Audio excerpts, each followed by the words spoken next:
Bonjour à tous et bienvenue dans Politique à table sur LCP, l'émission où on parle cuisine, alimentation, agriculture, environnement et aussi politique. Et avec moi pour présenter cette émission, Jean-Pierre Montanet. Bonjour Jean-Pierre. Bonjour Brigitte, bonjour Nathalie Elimas. Bonjour.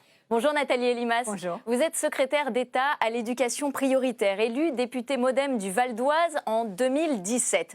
Vous avez un combat constant qui est celui de lutter contre les inégalités, qu'elles soient sociales, entre les hommes et les femmes, entre les valides et les handicapés, et même alimentaires. On a donc décidé de parler de la réinsertion par la cuisine. Quand l'alimentation vient au secours des jeunes décrocheurs, c'est le dessous des plats.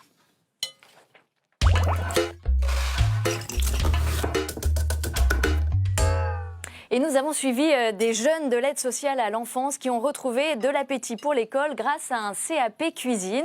Scolarisé au lycée professionnel de la Vidaude, c'est à Saint-Genis-Laval, près de Lyon. Ces mineurs décrocheurs se forment, apprennent un métier et donnent du sens à leur vie, avec à la clé des débouchés dans la restauration et l'hôtellerie. Reportage Rabika, Pierre-Yves de Heninck. Ce matin, Zoukra s'applique sur ses boulettes de poisson.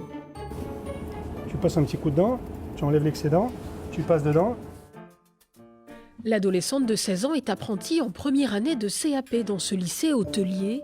Ici, on ne reçoit que des jeunes de l'aide sociale à l'enfance. 3-4 minutes encore, le temps qu'elle devienne bien translucide. Comme beaucoup de jeunes pris en charge par cette structure, Zoukra a eu une enfance difficile. Avec cette formation, elle apprend bien plus qu'un métier. J'habite pas avec mes parents, je suis au foyer actuellement et dans ma vie, ça s'est pas très bien déroulé, on va dire. Donc depuis que je suis arrivée au lycée, ici, tout va bien. Mon avenir, c'est être une grande cuisinière et puis ouvrir un restaurant français dans les pays étrangers. Comme elle, ils sont 35 élèves chaque année à être formés ici, avec un taux de réussite à 100%. La recette du succès, des classes à effectifs réduits pour accompagner au plus près ces élèves en difficulté et leur donner confiance en eux. En cuisine, quand vous faites quelque chose de bon, il y a une reconnaissance universelle, quoi. Tout le monde va dire « Ah oui, effectivement ». Et ça, c'est géant pour ces jeunes. Chaque jour, les apprentis mettent leurs plats à l'épreuve dans le restaurant d'application. Les élèves en charge du service préparent les tables.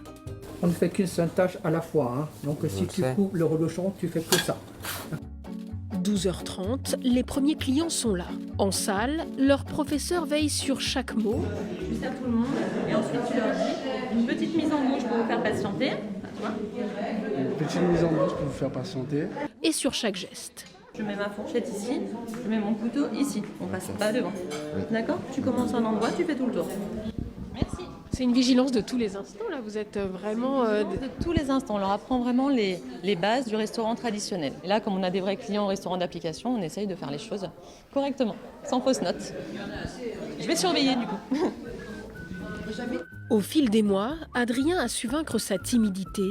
Au collège, il a toujours eu des difficultés scolaires, mais ici, la qualité de son travail comme celle de ses camarades est appréciée par les clients. Nous sommes très contents des petits jeunes qui servent. Ils sont très sympathiques et ils sont aux petits soins.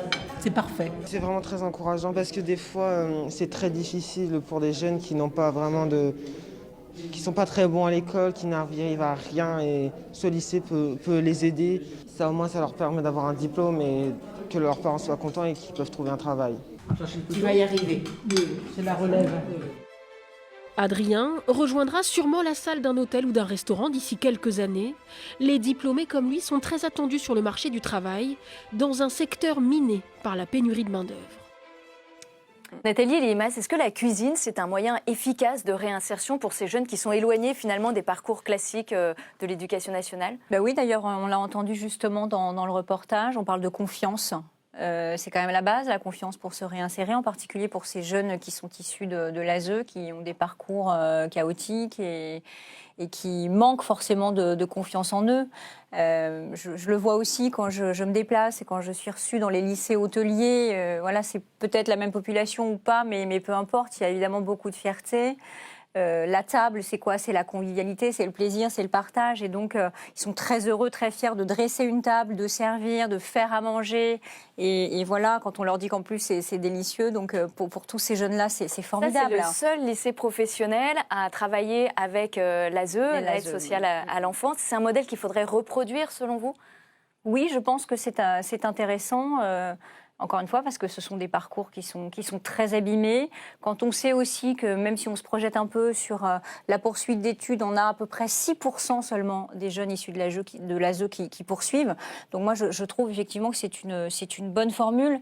Et dans mon champ ministériel aussi, je regarde justement comment dans les collèges ou dans les lycées, internats d'excellence, on peut les accueillir pour les mettre vraiment dans un cadre bienveillant et les remettre sur le parcours de l'école et de la confiance. Ils sont 300 000 à peu près. Oui, 300 000 par an, exactement. C'est ce que vous disiez, Brigitte. Alors du coup, 35 et 300 000, ça fait un sacré écart. C'est en plus un établissement social, mais privé, certes sous contrat.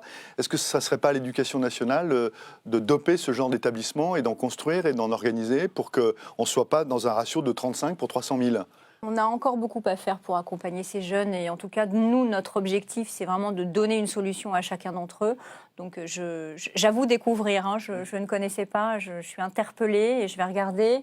C'est autour de Lyon, Saint-Genis-Laval, dans la banlieue de Lyon. Dans la banlieue de Lyon, justement, j'ai un déplacement prévu prochainement et vous m'avez donné envie d'aller voir comment ça fonctionne et comment on peut démultiplier ce projet. Très bonne journée sur LCP, à la semaine prochaine.